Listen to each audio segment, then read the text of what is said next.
Hi, everybody. My name is Ian McLaughlin, and I have a PhD in neuroscience. And today I'd like to talk about a fairly novel treatment of one of the most common psychiatric conditions in the United States, as well as worldwide, depression. So in 2019, over 18% of adults experienced symptoms of depression in the 2 weeks prior to when the CDC explored their mental health. And while most people don't have to confront the condition in the United States, a pretty substantial proportion clearly do. And then globally, an absolutely gargantuan study, which was published in the medical journal The Lancet in 2018, found that in 2017, depressive disorders were among the leading causes of years lived with disability worldwide, right? And the paper goes into intense detail regarding far more than just depression, everything from diseases and injuries, and disabilities in general worldwide. But one of their findings is that the incidence of depression-related psychiatric conditions has clearly increased over the years. And so, hey, Christian, thanks for jumping in, man. And so, why that might be is an interesting conversation, worth having. But more recently, there are trends that clearly indicate that, at least when it comes to the medications that are used to treat depression, these trends haven't trended in the direction that I think we'd all hope, right? With a pretty substantial increase in the percentage of antidepressants being prescribed. And of course, that's a pretty indirect measure of mental health, but it's just one of quite a few measures that suggest that the past year and a half hasn't been particularly helpful in addressing the mental health concerns that predated the most recent public health crisis. And then, go. Here, maybe we should just do this. Hey, Kent. Yeah, years ago, students mainly high school and college with the branch of logo Special K. Yes, we're going to talk a little bit about that history. And so, to be clear, these are data from the United States, and there are clearly differences in how various countries have handled things this past year and a half. But I suspect that it's safe to expect that it hasn't had a particularly favorable effect on the statistics of mood-related psychiatric conditions. And these are just the most direct measures of psychiatric conditions. There are other more indirect measures of the state of mental health in this country. Hey, Carrie. Yeah, I totally agree. I'm glad to hear it. And SEAL Team 3, 1990, Twitch cred. I believe when it comes to Twitch, I'm supposed to say poggers. That's what I've learned. I've added that to my boomer vocabulary. But in any case, so there are other, more sort of indirect measures of the state of mental health in this country, which I'd also be willing to bet aren't exactly unique to the United States. Things like rates of drug overdose fatalities, as well as rates of the consumption of legal mind-altering substances like alcohol, rates of antidepressant prescription, right, rates of domestic violence, these types of things. All of this to say that the state of mental health wasn't exactly optimal before the past year and a half, or I guess now it's more than a year and a half, which is kind of surreal to think about. And there are plenty of indications that suggest that this public health crisis has only exacerbated, right, the state of mental health. And so, by the way, the public health crisis that we're still confronting, right, ongoing for both extremely unfortunate and inequitable reasons, as well as completely unjustifiable reasons induced by the spread of misinformation, and more despicably, in my opinion, just pure cynicism and profit-seeking. But anyways, depression has been a growing public health concern, right, both in the United States as well as internationally. And the reality is that, while we're fortunate to have some medications and some therapeutics and treatments that are effective for some folks, it's absolutely uncontroversial to acknowledge that there's at least room for improvement when it comes to how effective the available treatments are. And of course, depression is a pretty broad term here, right? There are different psychiatric conditions that all fall under the umbrella of depression. The classic condition is major depression or major depressive disorder. Generally speaking, that's the condition to which people are referring when using the term depression. But there are others, right? So persistent depressive disorder, for example, or what used to be just called dysthymia, which is sort of a sustained, kind of subtle experience of depression that doesn't quite reach the severity of major depressive disorder, but absolutely diminishes quality of life in very meaningful ways. There's seasonal affective disorder, which is the experience of, depression that predictably emerges during the fall and the winter, quite literally when the sun is up for less time. And so as a result, the resulting depression can last for 4 to 5 months a year. There's also bipolar disorder, which used to be called just manic depression, which is, by the way, one of the first songs I ever learned on the guitar. By the way, if you're hearing that song title for the first time, you should immediately check out the song by Jimi Hendrix, Manic Depression. Anyways, bipolar disorder is a complicated condition that involves more than just depression. There are phases of what seem like the polar opposite of depression, phases that feel absolutely euphoric and positive, right? But those phases are inevitably followed by phases of severe depression. And then, many folks who've had children might be aware of perinatal depression, right? Which women can experience both while pregnant as well as after a baby is born. So in other words, prenatal depression and postpartum depression. And so, obviously this is the experience of depression that only affects certain members of our communities, but it can be extremely dangerous for both the mother and the child. And so darkness affects mood. No, absolutely. Can vitamin D be effective against depression? So various, nutritional deficits can absolutely influence mood. There are definitely studies that explore, the effects of supplementation with various vitamins. I know that's been done with vitamin D. It can help, right? And there are definitely studies that indicate that a lot of people are almost certainly at a sort of suboptimal level of vitamin D. But when it comes to depression, so at least the severity of depression that we're going to be talking about today, it's highly unlikely that just simply a deficit of vitamin D is explaining what's going on, right? Depression is a biochemical state, and it's its own state, and it can be influenced by nutrition and exercise and sleep and all of these types of things, without a doubt. But when it comes to severe cases of depression, generally speaking, there's something else going on there. And so anyways, those are just some examples of depression-related conditions, right? There are others, but the point I'm trying to make is that this has not only been a growing public health concern that's been exacerbated by the past year and a half, but that many psychiatric conditions are associated with depression. Okay, and so when it comes to the study I'd like to discuss today, I'm exclusively focusing on pharmacological treatments, right? There are, of course, non-pharmacological treatments that are critical and important tools when it comes to confronting depression and just mood-related conditions more broadly. So I'm definitely not suggesting that pharmacological treatments are the only important treatments. Generally speaking, they're, both non-pharmacological and pharmacological are synergistic, right? Both are more effective when combined. But pharmacological treatments can be extremely helpful tools. They can be life-saving tools. And so, when it comes to pharmacological treatments, they're all pretty similar. The vast majority focus on altering the signaling of just a handful of neurotransmitters, right? The monoamines, serotonin, norepinephrine, and some of them also affect dopamine signaling. And so, some are selective serotonin reuptake inhibitors, or SSRIs. Some are both serotonin and norepinephrine reuptake inhibitors, SNRIs. And a few are both norepinephrine and dopamine reuptake inhibitors, right? And, there are some medications that don't actually work in the same way as those, right? Like atypical antipsychotics. And of course, there are medications that were used years before the newer ones were developed, right? Things like monoamine oxidase inhibitors, MAOIs, and then also tricyclic antidepressants, both of which aren't really used quite as frequently these days.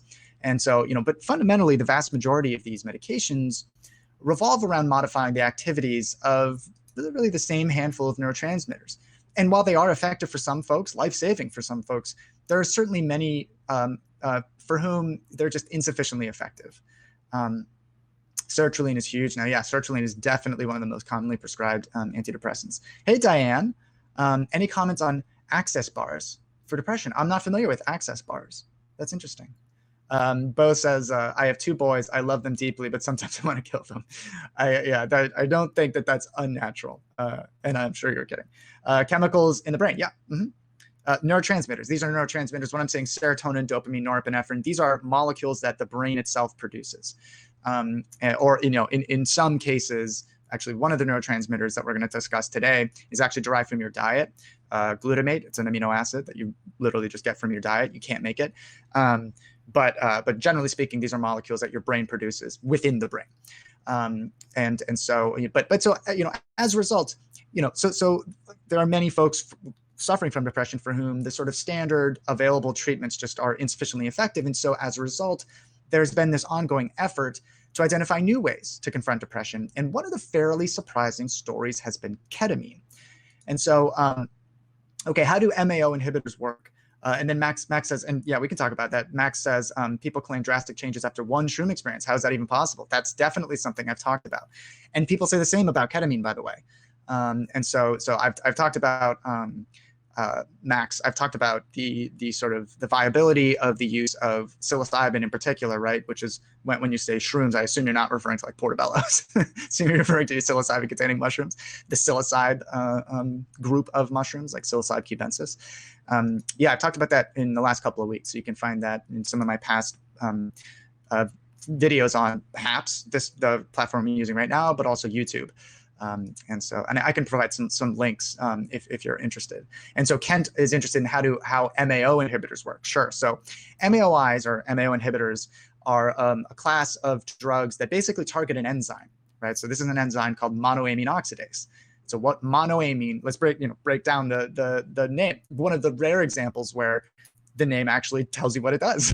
So monoamines are serotonin, norepinephrine, dopamine, epinephrine. This is a category of neurotransmitters.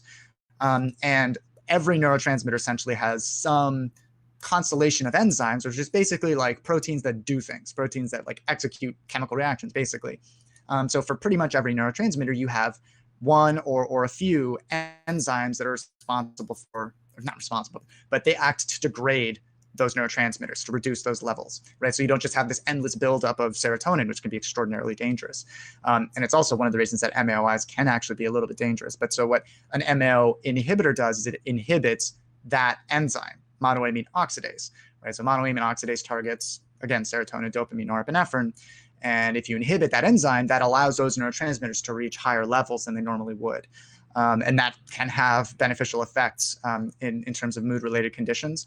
The difficulty with MAOIs, however, is that because that enzyme is inhibited throughout the entire body, you have to be really careful about your diet, right? Because if you consume certain molecules, tyrosine, for example, then those molecules can begin to reach pretty dangerous levels. And so people on MAOIs have to avoid certain foods like I think like wine, cheese, I think certain proteins. It's been a while since I've looked into the diet, but that's the sort of difficulty when it comes to MAOIs. Again, they can be definitely helpful, and in some cases they're the only effective antidepressant that's available. But generally speaking, they're not prescribed as frequently these days. And so some people might be familiar with MAOIs because of the necessity to use them when consuming a substance like ayahuasca, or really a beverage like ayahuasca or dimethyltryptamine orally. Right? Because if you consume that molecule, dimethyltryptamine, orally without inhibiting that enzyme is just going to target those molecules, because after all, dimethyltryptamine, right? It is essentially a monoamine, just very similar to serotonin. And so MAO degrades that molecule, preventing it from ever reaching the brain. And so that's why people will consume something like Syrian rue or an MAOI in general when trying to have that experience. But before that, or I guess maybe not before that, but similarly, the MAOIs have their own psychoactive effects, and that is altering mood subtly, very, very subtly, by elevating those monoamine neurotransmitters. Okay, so one of the interesting stories amidst this effort to develop new treatments for depression has been ketamine. And so ketamine is one of those molecules that definitely has a bit of cultural baggage, which puts it in a category of substances that used to be most closely associated with like recreational use or misuse, depending on your perspective. Substances like cannabis or psilocybin, MDMA, dimethyltryptamine, and these substances have all received attention more recently for potential psychiatric applications, generally for mood-related conditions, though cannabis seems to have been found to be effective for a broader array of conditions, at least for some folks, right? Definitely not for everybody. And so, by the way, I've done some videos and podcasts on the psychiatric applications of all those substances, I can provide some links if anybody's interested. But the point is that, like, pretty much ever since the 60s, most of these substances developed a reputation for really being like either purely recreational and frivolous, or maybe more perniciously, from the perspective of psychiatry as well as just research, neuroscience. More perniciously, they developed the reputation of being among the most harmful and dangerous substances that one can consume. And so, thank you very much, Kimchi. I appreciate that. Kimchi says, great topic as usual. Okay, and so ketamine specifically was the substance of choice of John C. Lilly. So you're seeing two images of John C. Lilly. One seems pretty normal, looks like a normal dude. The other, pretty interesting. His story is definitely pretty interesting. It's a pretty wild story. You can see an interview he did while wearing that headgear on YouTube. You can just search for it and find it. But he's probably best known for pioneering the mechanism that's used for sensory deprivation, the flotation tank, okay? And so this is basically like a completely dark and pretty much silent chamber with just enough super duper salty water along the bottom to enable a human body to float without sinking, right? That's a sensory deprivation tank or a flotation tank. The water is maintained at a very specific temperature, right, to ensure that, you know, within a few minutes, it becomes pretty difficult to discern the boundaries between, you know, the water, the air, and the body, right? And so ultimately the brain receives very considerably less sensory inputs. It's deprived of sensory inputs, right? And so this tank, by the way, the one that you're seeing here, is one of the ones that's at one of the centers here in Philadelphia. It's a great place. Highly recommend it if you're interested. You know, once we're on the other side of our current public health crisis. Thank you very much, Christian. I appreciate the award, as always. Yep, yeah, Bo Adams, that's right. Monoamine oxidase inhibitor. That's exactly right. That's what MAOI stands for. Bo is also a big fan of the guy in the raccoon hat. Yeah, John Lilly. I mean, anyways, yeah, there's he's an interesting character. But anyways, you know, the experience of being in a sensory deprivation tank results in a state of mind that basically, you know, the mind is sort of left to drift, kind of unanchored. It's a very strange and interesting experience, very surreal. I've done it a couple times, and I most certainly only recommend it to people who've had at least a bit of experience with some like meditation practice of some sort, particularly for people who have an anxiety-associated condition. Because these sessions in these sensory deprivation tanks are typically pretty long, like an hour or longer than that. And you're just sitting there in silence and darkness. Pretty crazy. Anyway, so John Lilly was the person who really pioneered this whole concept, among other things that he pioneered. Again, crazy story. But there's also a sort of deliciously campy movie that's kind of loosely based on him called Altered States.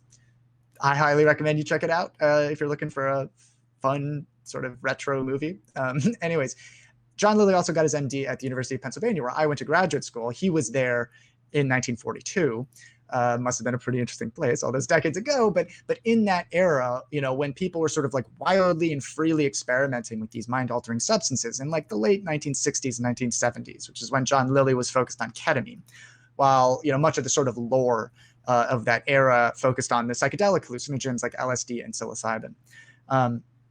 And so Paul says, my wife has been giving me a bad time right now about my eating habits after my procedure. I'm just looking for distractions. Oh, any place I can find. Oh, geez, I don't know what that procedure was.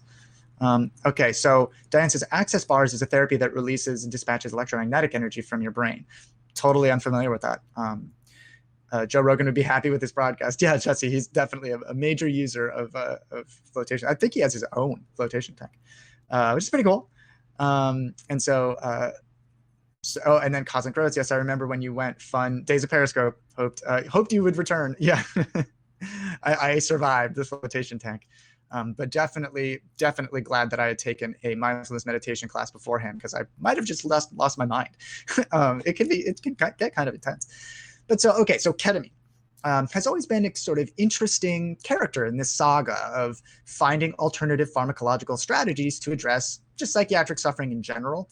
And so neuropharmacologically, meaning like what it does when it comes to, you know, when these molecules, what they do once they get into the brain.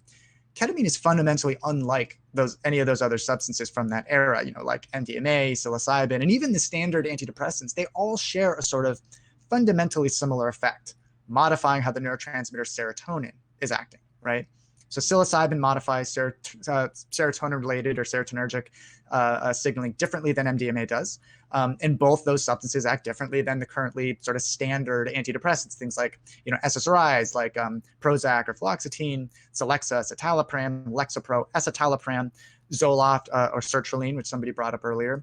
Some of the most popularly prescribed antidepressants. But all of those substances share at least one pharmacological effect. Psilocybin, Prozac, you know, Fluoxetine, whatever, they all share at least one fundamental pharmacological effect, which is altering the way the neurotransmitter serotonin acts in the brain, okay? They all also influence other neurotransmitters, other monoamine neurotransmitters like norepinephrine, dopamine, and so on. But the point I'm trying to hammer home is that, despite the fact that psilocybin and MDMA are about as illegal as molecules can be, very, very difficult to do research when a molecule is that illegal, at least in the United States, but as well as many other countries. Despite that fact, these substances are all targeting the same signaling system within the brain. And so, why am I harping on this point? So when it comes to ketamine, and the same can be said for cannabis, to be fair, but when it comes to ketamine, we're talking about a fundamentally different signaling system in the brain. And so let's see how this looks, if you can see it. No, that's too dark. Let's do a different one. How about this one? Okay. Yeah, there we go. And so the serotonin signaling system is definitely among the sort of broader systems within the brain, right? And so as you can sort of see here, the majority of serotonin in the brain comes from a collection of neuronal clusters, confusingly called nuclei. They're not like the nucleus of a cell or the nucleus of an atom. A nucleus is just a cluster of neurons. I know, frustrating when scientists do that thing, but and these nuclei are called the Raphael Nuclei, which are this sort of kind of maybe maroonish or sort of yellowish, orangish colors, little circles there. Those are the Raphael nuclei. Anyways, those clusters of serotonin producing neurons are basically in the brainstem, right? And I spent a whole lot of time exploring this anatomical neighborhood when I was doing my own research into the neurobiology of anxiety and addiction. But as you can see from all of these crazy arrows emerging from the Raphael nuclei, those tiny clusters of neurons extend their influence to essentially the entire brain. And so pretty much any brain region you can name, even if you're completely unfamiliar with neuroscience or brain science, right? Structures like the hippocampus are influenced by serotonin. And so molecules like psilocybin, MDMA, and the classic antidepressants like Prozac, Fluoxetine will influence the way that serotonin is changing activity in all those other brain regions, right? They do it in different ways, but that's ultimately what they're doing, okay? When it comes to ketamine, though, this molecule will affect an even more fundamental component of brain signaling. So ketamine is what's called an NMDA receptor antagonist, okay? Not the most coherent of names for a receptor, I know, and it's not necessarily critical to store that terminology, in your mind to appreciate the progress that the study that we're going to discuss has made. But that said, the NMDA receptor is really strange, and it's kind of a unique receptor. And I'm not going to burden you with why that is, but it's sort of in a class of its own. So generally, when students are starting out, studying neuroscience, this receptor is brought up in the context of learning and memory. But this receptor is involved in regulating far more than just learning and memory. And so, knee replacement, gotcha. Oof, yeah, that's rough. Certainly. It's kind of wild how rapidly, people are and hip replacements. It's kind of wild how rapidly people can just leave the hospital. It's sort of mind blowing, but I know it's a non-trivial procedure. Best of luck. Okay. Thank you for subscribing, Alan. I appreciate it. Microdosing psilocybin has been a great experience for me. Jesse, that's interesting. I've also talked about microdosing with psilocybin. It seems to have become popular in communities beyond just Silicon Valley, which is sort of where it kind of blew up. But yeah, it's an interesting topic. Complicated story. Hey, tout beaucoup. Good afternoon. Great to see you. Yeah, great to see you too. It's been a long time, huh? And so, okay. So yeah, the NMDA receptor is involved in far more than just learning and memory. That's sort of what we learn about it when we're learning all the various receptors in neuroscience, but it's involved in more than just that. And so more than just learning and memory. So several signaling molecules in the brain interact with the NMDA receptor, but the sort of central neurotransmitter that interacts with the NMDA receptor, the receptor that ketamine blocks, is glutamate, okay? So glutamate is one of the most basic of neurotransmitters in the brain, right? If you see pretty much any synapse, any point of communication between neurons, between brain cells, you're likely going to see some role played by glutamate. Generally speaking, it's driving neurons to fire impulses or fire what we call action potentials. And so I'm going to go with a sports metaphor. And I'm also going to pick a sport that's not necessarily the most popular in the United States. And I'm not necessarily an expert in it, though I did play it. Just stick with me. Hopefully it'll help things make sense. And so you can think of a synapse sort of like a soccer field, a football pitch, a large rectangle of grass or grass-like material where two teams of humans are kicking around a small round object back and forth, right? So this is actually the soccer field that's used where I went to grad school. But so you have two teams of 11 players, or up to 11 players, and all of the players have different responsibilities, right? But the fundamental goal is to score a goal, right? The vast majority of the players can be all over the field doing all kinds of things, right? But at the end of the day, there are two specific players who are almost certainly going to be in two specific places, the goalies, right? And so you can think of one of those goalies as being glutamate. The other is being GABA, right? So GABA is the nervous system's principal off neurotransmitter. It makes it more difficult for neurons to fire action potentials, fire impulses. And so glutamate will tend to cause neurons to fire action potentials. GABA, the other neurotransmitter, will tend to prevent neurons from firing action potentials, right? So there's sort of like a kind of a tug of war between them. And so you have all kinds of other players on the field, right, doing all kinds of other things with the ball. But at the end of the day, it comes down to whether the goalie stops the ball, right? And so this is clearly a tortured metaphor, but that's sort of what's going on when it comes to glutamate and GABA, right? Pretty much any synapse, any point of communication between neurons will have glutamate and GABA working against each other to determine if a neuron is going to fire. So glutamate is an incredibly foundational, fundamental neurotransmitter. And so a whole ton of other neurotransmitters will be tweaking the neuron this way or that, subtly making it more or less likely to fire. But the most fundamental determining factors are how much glutamate or how much GABA are being released. And so ketamine influences glutamate signaling, one of the most fundamental signaling systems in the brain, and it prevents glutamate from binding one of the receptors that it binds, the NMDA receptor, right? And so if you don't remember any of this pharmacology, and I wouldn't blame you if you don't, the main point I'm trying to drive home is that ketamine is fundamentally different relative to the other molecules that are used as medications to address psychiatric conditions, including depression, right? And it's for that reason that I find it so interesting that ketamine has proven to be so effective in treating cases of depression that have been among the most difficult to treat, right? So studies have shown that ketamine can produce improvements in symptoms of depression pretty rapidly. And maybe more importantly, those improvements last quite a while. But it's the rapidity. It's how rapidly ketamine can induce those improvements in symptoms of depression relative to the sort of standard antidepressants, right? And so is ketamine the drug police use to calm people? It has been used that way, yes. I'm struggling to remember the specific story, but yeah, I believe, I recall seeing ketamine having been used in long-term care facilities to subdue residents, and then also in psychiatric settings. But yeah, it has been called like horse tranquilizer or cat tranquilizer because it is used in veterinary medicine. It's also used in human medicine, to be clear. It's like not just like a cat tranquilizer. It doesn't only work in cats. And it is actually a pretty useful substance because, as an anesthetic, it's sort of, rather than a psychedelic hallucinogen, it's generally speaking called a dissociative anesthetic. It can be used in surgery. And the reason that it's so useful in surgery is that it doesn't suppress respiration like, let's say, opioids do or benzodiazepines can, right? And so as a result, it's not as dangerous.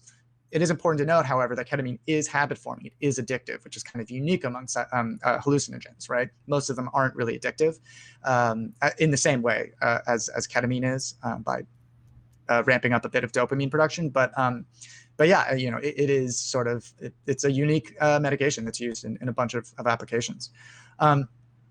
So glutathione, Kent, is a different amino acid. Glutathione is also very, very important. A lot of interesting conversation to be had about what glutathione does. But no, glutamate is just another a different amino acid that you derive from your diet. But yeah, different amino acids. So because of this complex pharmacology of ketamine, there has been this ongoing debate in neuroscience regarding why and how it might be delivering this really rapid antidepressant effect, at least in some people. And so I remember when I was doing the whole interview process of, at some of the graduate schools that I might ultimately attend, one of the schools was Tulane University in New Orleans. And I was really between two places, and it was honestly a pretty serious struggle in my mind. And one of the reasons that, Tulane was so attractive was because I got to meet a neuroscientist named Benjamin Hall while he was at Tulane. I don't know if he's still there, but and he talked about his work and his hypotheses about how it is that ketamine works, right? But more relevantly to today's discussion, why it is that ketamine seems to be surprisingly effective for people suffering from particularly severe depression. And so keep in mind, this was years before ketamine was so widely acknowledged as being a completely valid treatment option for treatment-resistant depression. And I was pretty fresh out of college, super interested in exactly this kind of work when he was giving his presentation. And I felt like he was sort of speaking a language that I really wanted to learn, But his explanations all those years ago turned out to be the sort of prevailing models of why it might be that ketamine can be useful for the treatment of depression. And he talked about a direct and an indirect mechanism. And so, by the way, when I was interviewing at Tulane, they hosted the interviews on the weekend before like the big Mardi Gras weekend. It was totally bananas, complete blast, super fun. And the conversations I had with all the prospective and current grad students, and interviewees and stuff in New Orleans make me wonder what life might have been like had I gone there instead. But anyways, forgive my little reverie there. But the point is that even all those years ago, the question was no longer, is ketamine helpful for the treatment of severe depression? The question already was, why is ketamine effective for the treatment of depression? And so, while that brilliant scientist explanations, which to be clear are still pretty much the prevailing explanations for the antidepressant effects of ketamine, but while his explanations were totally edifying and insightful, this brings us to why I think the study I'd like to discuss today is very interesting. And so here is that study. And so this is a study out of the Karolinska Institute in Sweden, which is one of the leading biomedical institutions in the world. And the short story of this study is that this study brings an entirely different signaling system into the sort of model, the whole story of how it is that ketamine exerts its antidepressant effects, the adenosine signaling system. And so it's also published in a scientific journal called Molecular Psychiatry, which is an excellent scientific journal. And pretty much anybody who does this kind of research, this kind of neuropharmacology research, will read this study. And as always, the reason I bring that up is that as a result of that level of exposure, this research will be scrutinized by, already has been scrutinized, and will continue to be scrutinized by a ton of other scientists in this specific field who will, hone in on all of the study's deficits and sort of weak points. And like always, there are reasons to criticize this study, with like any study, but the fundamental findings are quite interesting. So let's just get into it. So I know I've already tormented you with enough pharmacology, but anybody who's still listening to this is almost certainly quite intimately familiar with their adenosine signaling system. In fact, as a standard modern Homo sapien, you're quite likely regularly consuming a substance, a drug, that interacts with the adenosine signaling system on a daily basis. And that is, if you've ever, had beverages like coffee or tea, I'm more of a tea guy, or Coca-Cola or energy drinks, or anything that contains a very specific molecule, you're regularly altering your adenosine signaling system in your brain. That molecule is caffeine. That's the molecule you're seeing, here right now. And so this study connects the therapeutic effect of ketamine to the same signaling system with which caffeine interacts. Kind of interesting, right? And so the authors acknowledge that the majority of research up until theirs has suggested that the therapeutic effect of ketamine is via its interaction with that NMDA receptor, that glutamate receptor. And to be more specific, for anyone who's interested in nitty gritty, the prevailing model in a nutshell is that it is the disinhibition of afferents from GABAergic interneurons to glutamatergic neurons, that then ultimately results in elevated levels of glutamate. That's just sort of the fundamental explanation for why it is that ketamine is effective. And I know that's gibberish for the vast majority of people, and understandably. But the point is that that prevailing model is that suggests that ketamine ultimately results in elevations of glutamate levels in certain brain regions, and that elevation of glutamate levels causes those neurons in those specific brain regions to become more active than they normally are when someone is confronting depression. And so as a result, ketamine sort of like nudges them out of a physiological state where they're just constantly stuck in depression, right? Those neurons are just not sufficiently active. Those neuronal circuits are just less active and less capable of becoming active for a whole variety of reasons, resulting in depression. And so the concepts that ketamine is capable of sort of jarring those neuronal circuits into becoming more active, which ultimately sort of resets those circuits, enabling at least some folks to emerge from the depths of severe depression. And so this study adds a bit of color to that understanding of how it is that ketamine achieves that effect, right? At least for some people. And so, I'll be honest, this is a pretty nitty-gritty neuropharmacology study, and I don't think anybody outside of that world of neuropharmacology would find all of the details illuminating. But the sort of main argument that this group is making is that the therapeutic effect of ketamine, rather than ultimately increasing glutamate signaling, is actually reducing glutamate signaling, and more specifically, immediately reducing glutamate signaling. So that's a completely different model. And so here's a quote from Per Svenningsson, who's a professor at the Department of Clinical Neuroscience at Karolinska, at that institution in Sweden. And they're also the senior author on this study. So, quote, elevated glutamate release has been linked to stress, depression, and other mood disorders. So lowered glutamate levels may explain some of the effects of ketamine. Okay, and so let's see, Frank. So sorry, I hit the send before I finished that comment. No worries, man. And so ER Nurse San Diego says, our ER doctor left to open the How clinic in San Diego. He gives ketamine for depression.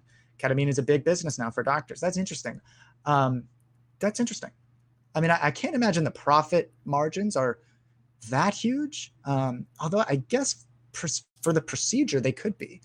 You know, if they're doing like IV, you know, infusions, like IV administrations, that's interesting. So and then Mad Cow says, have you ever heard of a K-hole? I heard about it, but I'm not sure I understand what it is. Yeah, sure. So a K-hole is a sort of informal term. We don't use it in neuropharmacology, but basically, so ketamine is inebriating, right? It's called a dissociative anesthetic, but it is inebriating in a way that like, it's sort of more similar to like alcohol than, let's say, other hallucinogenic substances. Ketamine is hallucinogenic. Ketamine is hallucinogenic at the doses that are used to treat depression, to be clear, right? Definitely inebriating, but also probably not a K-hole. So what a K-hole is once you've taken a pretty seriously high dose of ketamine, you know, your entire sensorium completely changes.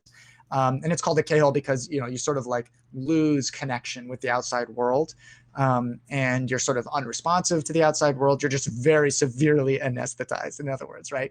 And that doesn't really happen with, you know, at least the standard, even high doses of like psilocybin, LSD, you know, other hallucinogenic substances, at least most of them. And that's, again, because ketamine has a completely different pharmacological effect, whereas LSD, psilocybin, dimethyltryptamine, mescaline, pretty much any of the other, you know, hallucinogenic substances you can name, they all share pretty similar pharmacological action. Ketamine is completely different. And so that's why you can get, first of all, that's why it can be habit forming, it can be addictive, but then also that's why you get something like a K-hole, which frankly never sounded particularly attractive to me, but I've read that people enjoy it. So, and then Frank, please look it up. Yeah, I will. I mean, I know that is not, that's not, you know, unusual, like that has been happening. And also there has been there's been an analog of ketamine that's been approved by the FDA for the treatment of severe depression, but it's actually intranasal. It's like S-ketamine. Yeah, it's S-ketamine,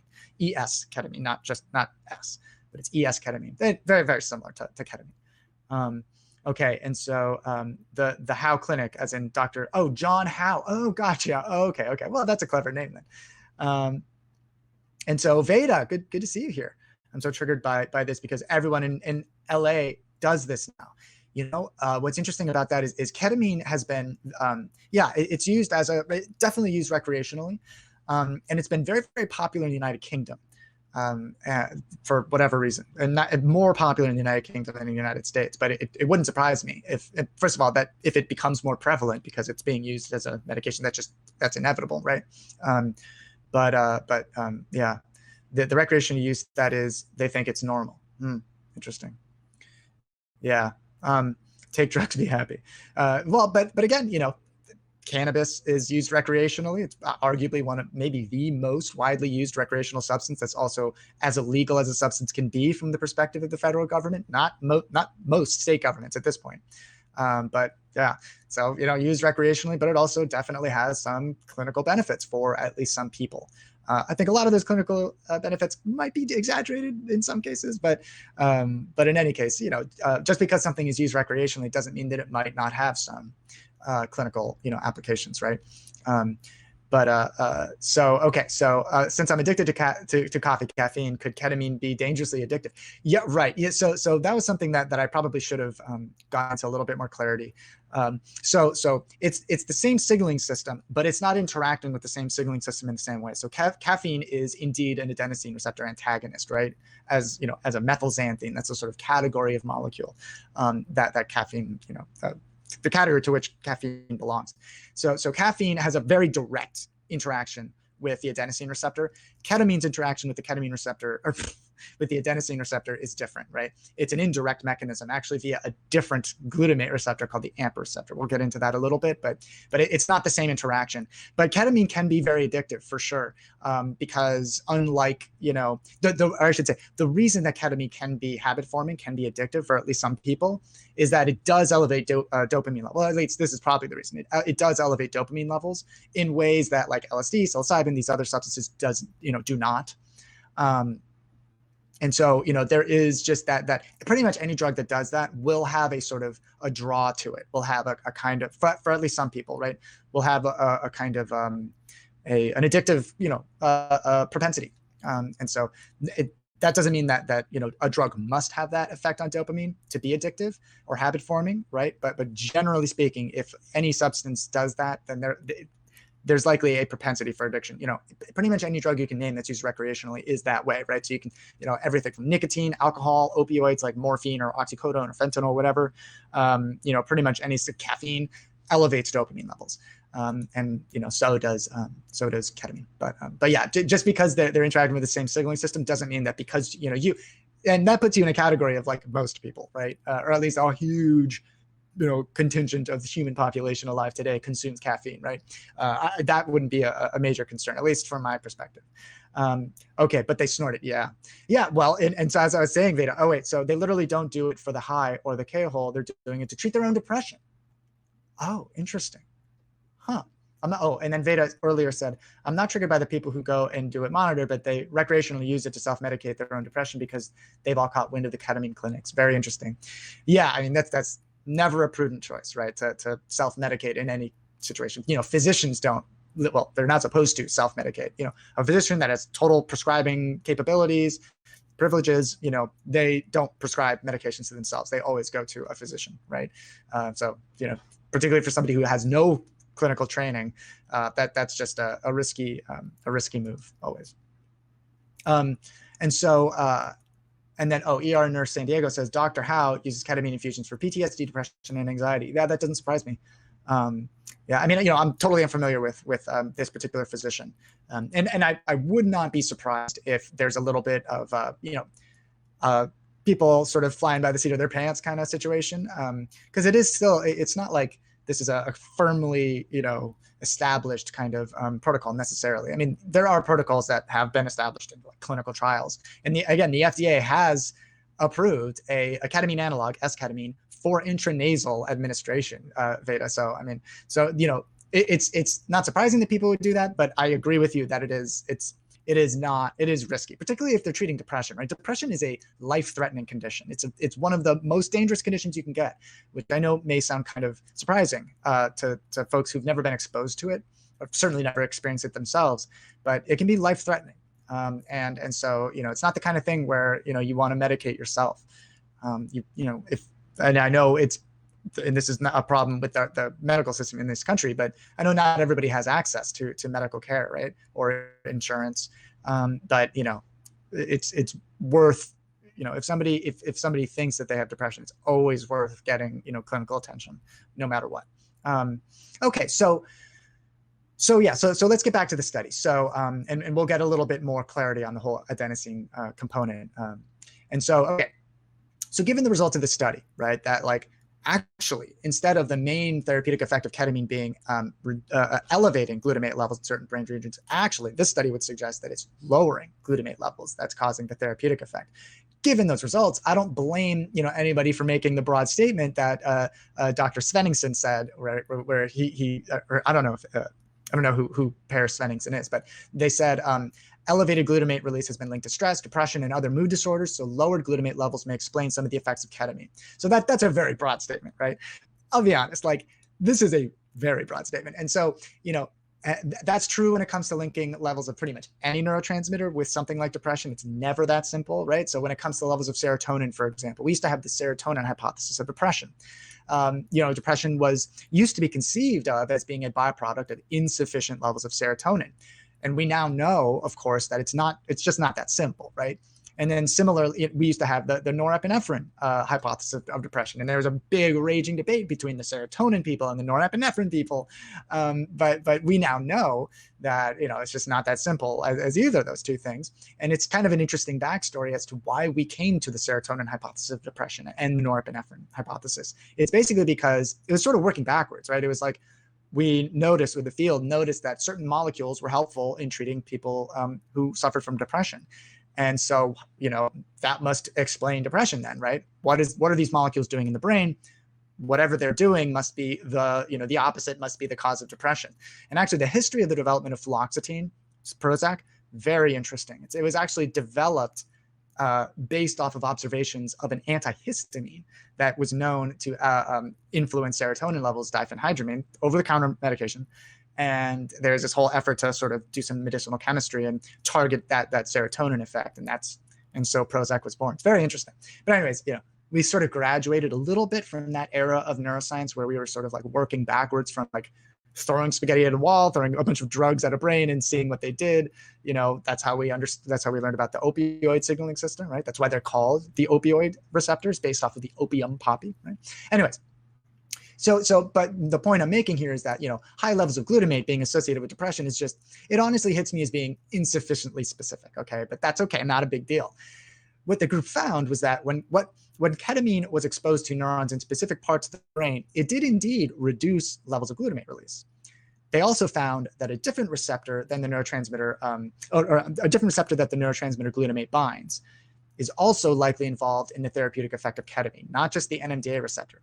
And I won't abuse your attention by going into that receptor because it also has a frustratingly immemorable name.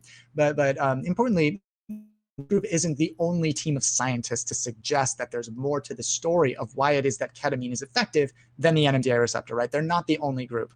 And so, but that said, identifying, demonstrating reduced levels of glutamate release in certain parts of the brain, that would be a meaningful scientific contribution on its own, which would replicate the findings of other groups, which do contradict the sort of prevailing wisdom of why it is that ketamine is therapeutic, but at least for some people. And that's always encouraging to see in science, right? That's sort of like the central nutrition in science is replication, right? But the reason that this particular finding is interesting is that it implies that the hallucinogenic effects of ketamine, the effects that, everyone who's treated with the substance for depression, and presumably the reason that the colorful John C. Lilly found the molecule so compelling all those decades ago, those hallucinogenic effects may not be necessary to achieve the therapeutic effects that it's delivering for people who are suffering from severe treatment-resistant depression. Okay, so he's got that little wisp of hair that goes sideways. I'm jealous. Oh, which one? I need like 5 episodes of this. Sorry for derailing. Not at all. Not at all. I think they are claiming they're doing it for depression, but they do it recreationally. That's the problem, right? When people are self-prescribing or self-administering, self-medicating, is that generally speaking, if somebody's going to just voluntarily take a substance, generally speaking, that means it's dopaminergic, right? If somebody's just like willfully taking any substance, that decision generally indicates there's elevated dopamine signaling. And if there's elevated dopamine signaling, there's just always going to be a recreational draw to the substance. And so the line between recreation and therapy can become very blurred, and that can be dangerous, right? I mean, some of the most interesting stories out of the history of biomedical science sort of emerge from that, right? Where one of the founding fathers, that's like sort of a formal designation of it, but one of the 4 founding fathers of Johns Hopkins University in Maryland, which by the way was like essentially the first real hospital in the United States. Without Johns Hopkins, medicine in the United States would have been barbaric, continue to be barbaric for another many decades. There was Johns Hopkins, and then the University of Pennsylvania was the second one. And actually, the first College of Physicians is here in Philadelphia. You can visit it. I think the coolest museum in the world, the Mutter Museum. But anyways, College of Physicians, check it out. But anyways, one of the 4 founding fathers of Johns Hopkins was a severe cocaine addict, and then a severe heroin addict. He was a cocaine addict because at the time he and whatever other folks at the time were using it as a performance enhancer. And so, but cocaine is cocaine, right? It's like the sort of standard for an addictive drug. And And he became addicted. And then, okay, so he needed to go get treatment. He was a physician, right? Smart guy. And at the time, there was this novel treatment for cocaine addiction, which was a big problem, right? Cocaine addiction. And it was so effective. It immediately caused people to just forget about their desire to take cocaine. And that medication was heroin. And so he became a heroin addict. There's a great TV show, my favorite TV show, called The Nick. It's sort of loosely based off of him. And Clive Owen is just magnificent in the show. Highly, highly recommend it. I wish they continued doing it. It's only 2 seasons, but anyways, cool stuff. Okay, any drug that can be abused will be. That is humanity. Yeah, that couldn't have said it better myself. So Kent is asking, S-ketamine, did you say? So it's actually ES-ketamine. That's the substance that's been approved by the FDA for the treatment of depression, and it's intranasal administration. Okay, we don't do coke anymore. We do ketamine. It's good for depression, guys. I gotcha. Yeah. Yeah, well, understandable. Is it possible to be depressed but be somewhat unaware of the depression? So, that would probably be, a persistent depressive disorder, something like that. I'm not a physician, right? Certainly not a psychiatrist, but generally speaking, like major depressive disorder is it when you see it, right? It is very severe. And life-threatening, right? That said, yeah, of course, like, it can be subtle things, right? It can be like, probably the classic one is, I think it was Robert Sapolsky, who he himself has depression. He's open about that. He said, depression is a disease where you're incapable of appreciating sunsets anymore, right? But the point being, like, let's say you have children, and, one of the most wonderful, as a sort of a new father, one of the most wonderful things you can do is interact with your baby and, watch them learn, watch them grow, watch them impress you with their, knowledge that they're developing more rapidly than I could ever hope to at my age. Watch them accomplish new things, watch them, learn how to jump. It's just, it's a level of, it's gratifying on a sort of deep, primitive, right, primate level. Depression deprives you of that, right? So that's no longer interesting. Cuddling, no longer interesting. Love in general seems just ridiculous. And the motivation to get out of bed, it takes just enormous, everything you got to just get out of bed. You can, tend to just want to sleep all day or be completely incapable of sleeping. So it's this whole constellation of things that, generally speaking, it sort of becomes kind of obvious. But that said, major depressive disorder is not the only depression associated condition. Okay, well, so pair your Prozac with Benadryl for allergy season. Well, yeah, I mean, that actually would not be a problem. but yeah, they're very different drugs, to be clear. But it was just that acknowledgement that diphenhydramine has this interesting effect. This is decades ago, to be clear. But okay, so the reason that this study is so fun, is so compelling and interesting, even though it's a very nitty-gritty neuropharmacology study, is that it would suggest that the hallucinogenic effects of ketamine are maybe unnecessary, right? May have nothing to do with its therapeutic effects. And so, in other words, like every substance that people consume, this molecule, ketamine, interacts with multiple parts of the brain, right? Multiple receptors, multiple signaling systems, and more importantly, multiple neurotransmitter signaling systems, right? And so while the early story of ketamine focused on its interaction with the NMDA receptor, we now know it interacts with more than just one receptor, right? And the results of this study suggest that because ketamine interacts with another receptor beyond the NMDA receptor, it's the AMPA receptor, if anybody's curious. It's also a glutamate receptor, but it's not the NMDA receptor. That's the other receptor with which ketamine is interacting. Because it has that interaction with the AMPA receptor, there's this cascade of signaling that causes changes in adenosine signaling, right? So that's why it's different relative to caffeine, which directly blocks the adenosine receptor. Ketamine has this indirect mechanism via this glutamate receptor, the AMPA receptor. But anyway, so there's this whole cascade, right? And again, the adenosine receptor is the signaling system with which caffeine interacts. And so all of that complexity ultimately results in reduced glutamate signaling very rapidly due to that interaction with the adenosine receptor signaling system, right? And so like right when ketamine molecules, reach synapses with those receptors, right, you get reduced glutamate levels. And due to that interaction, that rapid interaction, ketamine can relieve symptoms of depression almost immediately. right? At least in some folks, right? Particularly folks with severe and treatment-resistant depression. And so this is distinct from, the nature of current frontline treatments for depression. SSRIs, again, like Prozac, Fluoxetine, Paxil, Paroxetine, Zoloft, sertraline, right? All of which take several weeks to produce their antidepressant effects. There's a whole interesting explanation for why that is, why that may be. Also, it has sort of like kind of compromised the whole notion of the serotonin hypothesis of depression, because, and I've measured this in the lab myself with my hands. You give any animal with serotonin, in their brain, Prozac, Fluoxetine, or any of those SSRIs, pretty rapidly you will get elevations of serotonin. It's not like it takes several weeks for serotonin levels to increase.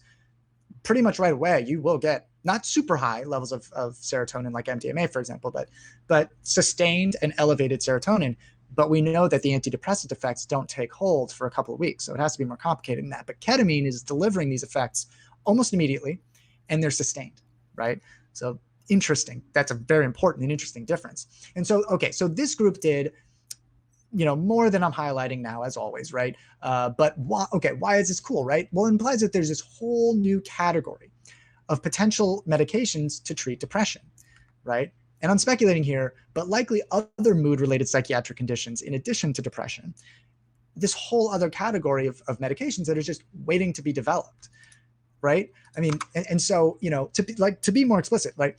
If it's not the interaction with the NMDA receptors that explains why it is that ketamine is helpful for people who suffer from severe depression, as this study indicates, and it's some other effect that ketamine also happens to induce, then we have the opportunity to figure out what that other effect is, that other pharmacological effect, and then develop novel medications, right? And then so once we figure out what that other effect is, then we can potentially find medications that deliver the therapeutic effects of ketamine, but don't induce all those other effects that may have absolutely nothing to do with the treatment of depression, right? The addictive components, right? Certainly the hallucinogenic components, just the disorienting, inebriating effects, right? And so instead of 2 to 4 weeks, and we're definitely treading into speculation territory here, but instead of 2 to 4 weeks until antidepressant effects are delivered, as is the case with SSRIs, SNRIs, this theoretical medication, based off of the discoveries in this study, might deliver its therapeutic effect within a day, right? And so that's why I find this study to be interesting and exciting. And I'm going to be keeping my eye out for more progress on this story, because there's no question that we're in dire need of more effective treatments to confront this public health crisis that's showing no signs of abating, and in fact showing signs of only getting worse. All right, that's what I had prepared for you. Okay. So it's on the rise. It's becoming a social drug too in LA for people who have stopped drinking. Ah, that's interesting. Well, I mean, listen, I would never advise recreational use of any substance. I would never advise any substance at all, right? It's completely your decision.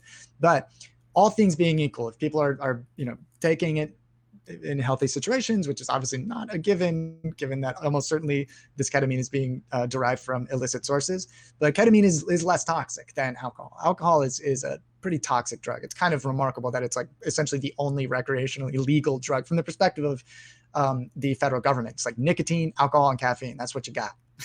And it's just kind of bananas, because alcohol is responsible for some of the one of the highest rates of preventable death, injury-related death, obviously car accidents, stuff like that, but also violence associated fatalities and injuries, and then also just like long-term organ toxicity. I could go right now, just walk a couple blocks to Fine Wine and Good Spirits, which is like the only liquor store available in Pennsylvania. Kind of ridiculous, run by the state. Thank you, Quakers. But I could go there and purchase enough alcohol to induce a tragic consequence, right? Ketamine isn't as toxic, but I certainly am on the same page with you when it comes to the sort of volatility of a situation where people are obtaining it illicitly, have no clinical supervision, and are using it recreationally, right? I'm with you. I was in the room for my son's birth. Totally amazing. Me too, man. Yeah. Totally surreal. Totally surreal. Yeah. It was like an out-of-body experience. It kind of was an out-of-body experience for at least one of the people in the room, but literally. But just bananas. Totally bananas. It's crazy how difficult it is for humans to generate new humans. It's just so ridiculous.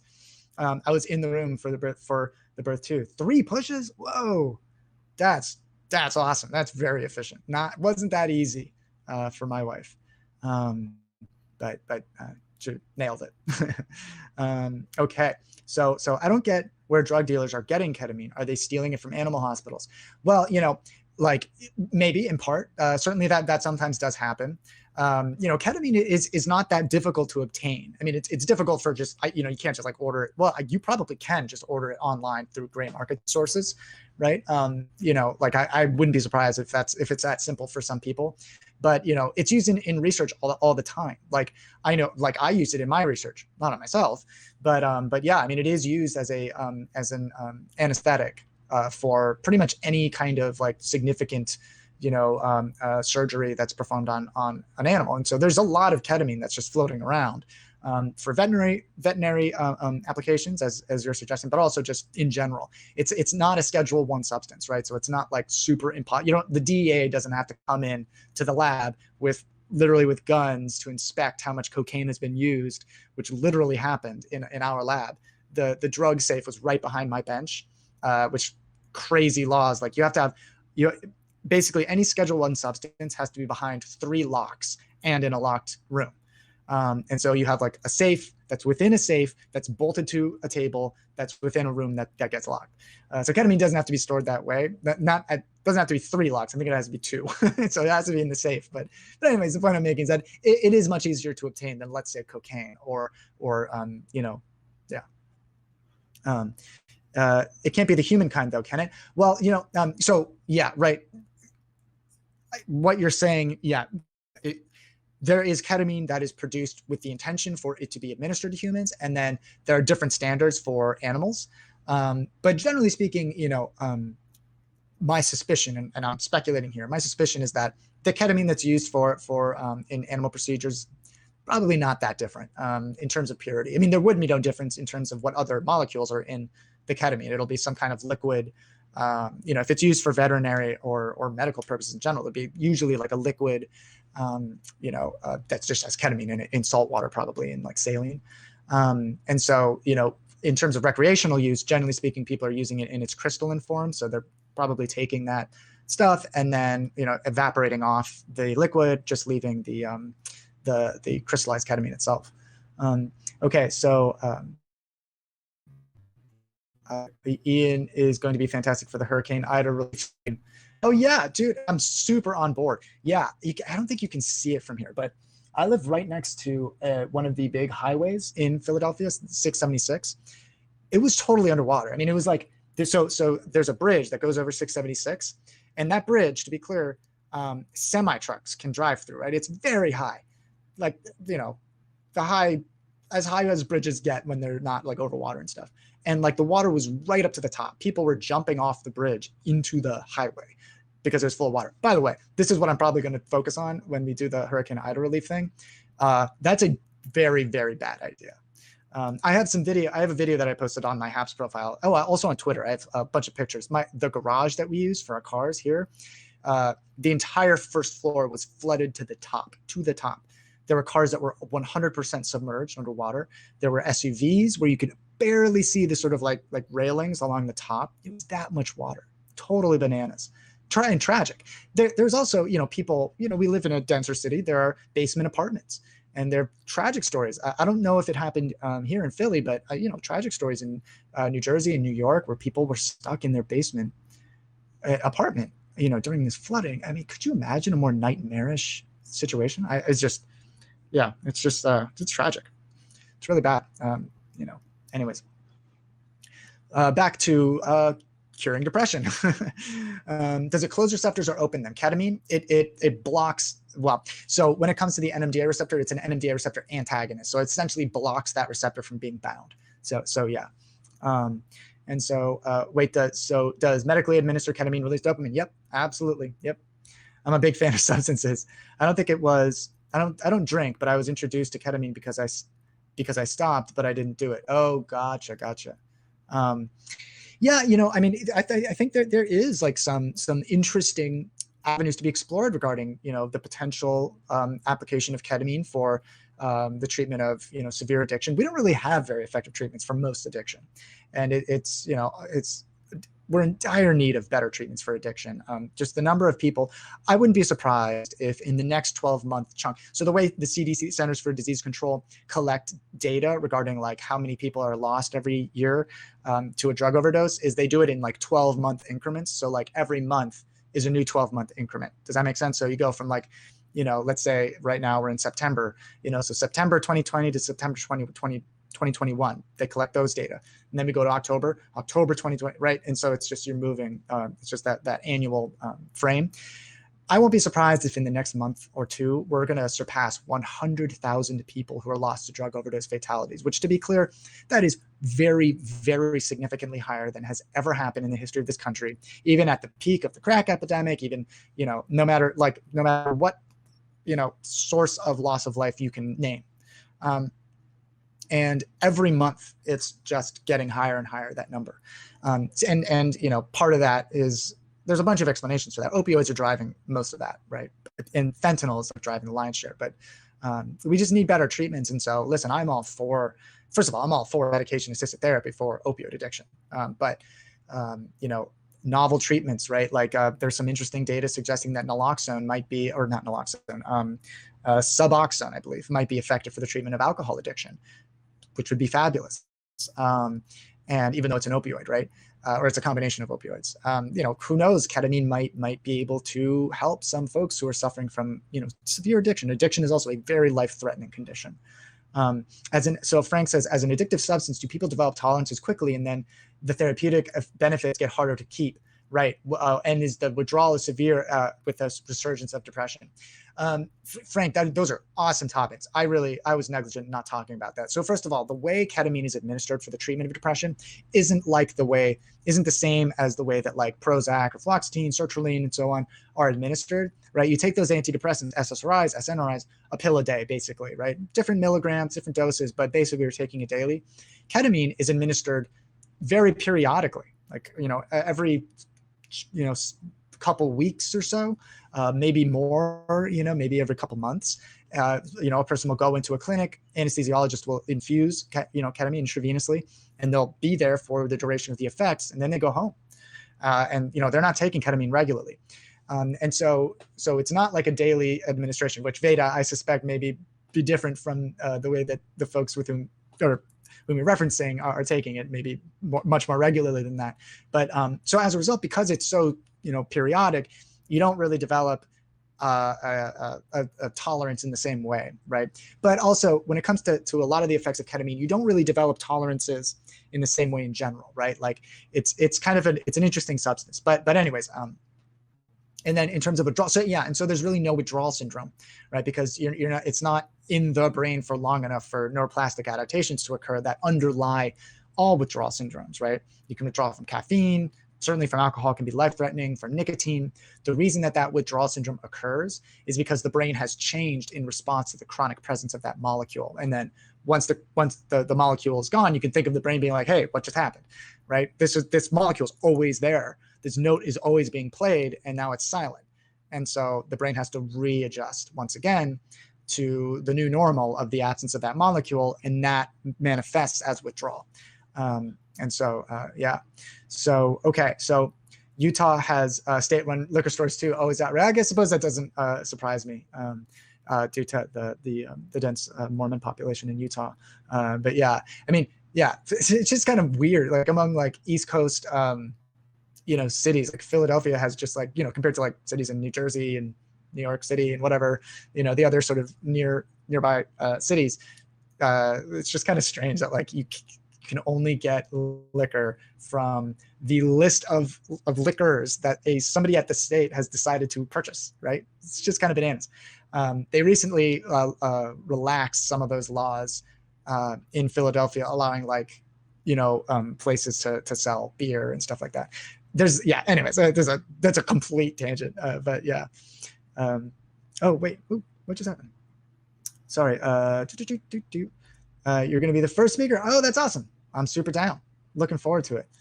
Just 2 locks for ketamine. Does it have a nerve pain effect? Oh, Betty, great topic. Yeah. So ketamine does have analgesic effects. Yes, it's not like a super strong analgesic. It's not, it's not like an opioid, but it does suppress some pain. Okay, if ketamine raises dopamine, if you stop, then would you get more depressed, right? If, for example, when someone does coke and it spikes dopamine 110%, you're more depressed the next day, week. Totally. I mean, cocaine is like, for me, like I think of cocaine, and I've done research with cocaine, not on myself. By the way, you should see a mouse when it's given cocaine. It turns into Mighty Mouse. The thing just flies. It is impossible to work with it.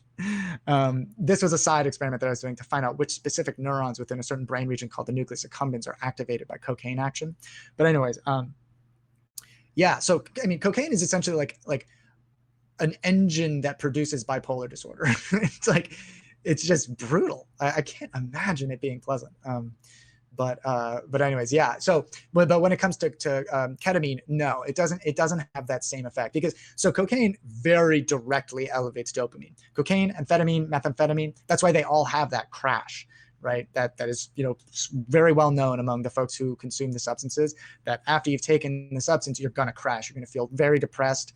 You're going to feel lethargic, cognitively sluggish, unmotivated, obviously. And all of that in part contributes to the desire to continue taking more, right? That's why people keep doing it and go on binges. The ketamine doesn't have direct effect on dopamine, and so it almost certainly doesn't. It may have a little bit of a sort of a come down type of component to it, but keep in mind, for somebody who's suffering from severe depression, I mean, that's their normal, right? And so, but I've never read that people are like, they're left in a worse state, right, after being clinically administered ketamine for the treatment of depression, which makes sense, right? There's no way that it would have been, FDA approved, right, if that were the case. And there's no way that most physicians who tend to be averse to recreational drug use in general would continue administering it, right? Okay, thank you for subscribing, Desiree. I appreciate that very much. Oh, you just wrote me back today. Okay, awesome, Data. I'll check it out. So Dr. ER Nurse San Diego says, Dr. Eugene Lipov created the methodology for stellate ganglion block treatment. Our Dr. House studied under him. Oh, interesting. Cool. Right. That is like an intense intervention for, interesting. So there's no treatment for addiction. Everyone just swaps one for another. Yeah, I'm sorry, I'm negative about it. I mean, you're not wrong. I mean, like, I do think it's fair to make a distinction there, right? I assume you're referring to like when somebody who's addicted to heroin goes on methadone treatment or Suboxone, which, in a sense, you're right. But you're more swapping one chemical dependence for another, because addiction is different from chemical dependence. Addiction is like the continued use of a substance clinically, right? There are different ways to define addiction. Obviously, it's a complicated condition, but I think the most useful is the way that physicians define it, which is the continued use of a substance in the face of negative consequences, right? And so you can't really have addiction when there's nothing negative resulting from your use of a substance, right? That's not really addiction. That's substance dependence. It can be life-threatening, don't get me wrong, right? But if nothing bad is happening because you're consuming a substance, it's not really problematic, right? And so if somebody who's a heroin addict, very few people are heroin addicts that, where it's just like everything's totally great.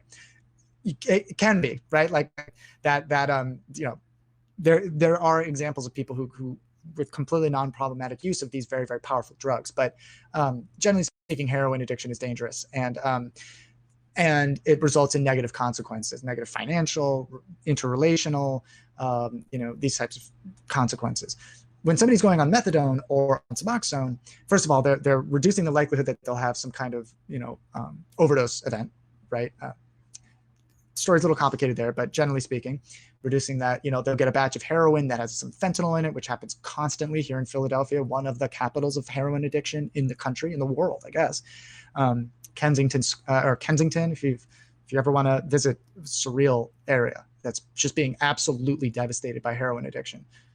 Yeah, just check out Kensington. But anyways, if you're swapping it for methadone or for Suboxone, you're not addicted to those substances. Those are medications. They're helping you to avoid that far more dangerous and volatile substance. And so, but you're exactly right that it is still substance dependence.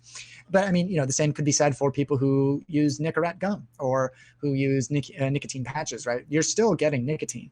But it's just, you're not having some of the negative consequences of smoking cigarettes, right? Like, lung cancer or a bunch of different types of cancer. It's a fair point that you're making, and that is the fundamental reason that a lot of physicians, usually they're physicians, philosophically disagree with medication-assisted therapy. That is not my perspective. I think MAT is a critical tool in confronting opioid addiction. But I got fentanyl after surgery. It wasn't a high like morphine, just took the pain away. Yeah, generally speaking, it's interesting, right? That's true for pretty much any opioid that's administered when somebody is experiencing severe pain. Isn't that interesting? The euphoric component of those substances just isn't as substantial. But if you were to take that substance unencumbered by the effects of surgery, you would almost certainly feel. Now, that's it. Not everybody feels euphoric when they take opioids, right? Which is kind of mind-blowing given how addictive they can be. But the majority of people don't develop addictions to opioids after they're prescribed them. You know, it's kind of like a weird aspect to this whole conversation that we're having about opioids. But most people, when they're prescribed opioids, they take their opioids. They oftentimes don't even finish them, and they can't wait to stop. I have both of those types of patterns in my family where some members of my family love opioids. They feel great. Other members of my family hate the effects of opioids. And there are interesting genetic explanations for why that likely is. Right on. Mighty Cocaine Mouse. Totally. It was bananas. I have other crazy stories. Hey, Lucia, good to see you. Lucia, keeping the engines moving here at HATS. Oh, and thank you so much for the award, Lucia. I really appreciate it. Is it true Prozac and fluoride share a chemical relationship? So no. I imagine the reason somebody might have come to that is because Prozac is the non-brand name for it is fluoxetine, but that has nothing to do with fluoride, the atom, right, or the element. And so if somebody is trying to argue that consuming Prozac is just as dangerous as consuming a bunch of fluoride, which you don't want to do necessarily. You don't want to like swallow your toothpaste, right? A little bit of fluoride isn't bad, but high levels is not great. If they're trying to make that connection to argue that you shouldn't consume Prozac, they have no idea what they're talking about. Okay, that's transition. I don't think that's bad. Do you meet with ex-patients who've undergone the treatment 1 to 2 years later? I mean, I don't meet with patients. There are absolutely plenty of interviews and follow-ups, longitudinal sort of pseudo-longitudinal studies with patients. Keep in mind, like clinical trials have been conducted, right? Rigorously controlled clinical trials. And generally speaking, as an institution, medicine is pretty resistant to change. And so generally speaking, and also generally speaking, as an institution, they're pretty skeptical of any substance that has any sort of history of being used in recreational settings, which is why I sort of belabored the whole kind of history, some of the history of ketamine and John C. Lilly, and that whole kind of history, I think is important to acknowledge, because that didn't make it more likely to be approved for the treatment of depression, right? Made it much less likely, and so most people I know, Veda says, most people I know who used to do heroin, then it was coke, then if they ever got sober, it was sex, or at best working out. That's all. Yeah, right. Changing habits, right? Critical, right, in recovery. Do they look and feel better? Do they look and feel better? Oh, Max. Yeah. So I mean, ostensibly yes, right, because their depression is at least being effectively managed. Okay. Before I had depression or understood it, opioids did nothing. Wasn't until depression trauma that I understood what the fuss was about. So my theory is to get the joys from opioids, you need to, right, be traumatized. I mean, that's true. So, something like 80%, I believe, of people who are suffering from addiction who engage, some kind of, therapy of some sort, right? Who go and consult with a clinician of some kind. Something like 80% have a history of, traumatic events, particularly in their childhood. Actually, a friend of mine who was on the same fellowship as I was on in graduate school, he combed through, scrutinized the neuroimaging data of the huge sample size here at the University of Pennsylvania, and that's what he found. It was like just a wild, and there were some consistent patterns of neuronal activity. This is like fMRI data, neuronal activity among those patients who had, those 80% had childhood traumatic experiences. We're talking anything from like sexual abuse to physical abuse, emotional abuse, neglect, these types of things. So yeah, there's definitely a connection there. But to develop an addiction, you don't necessarily have to have had a traumatic past. But you're absolutely right. I mean, your instinct is right that there's a huge relationship there. Nurse San Diego says, one of my patients in triage told me she didn't take any medications. I found 3 fentanyl patches on her back while putting her in a gown.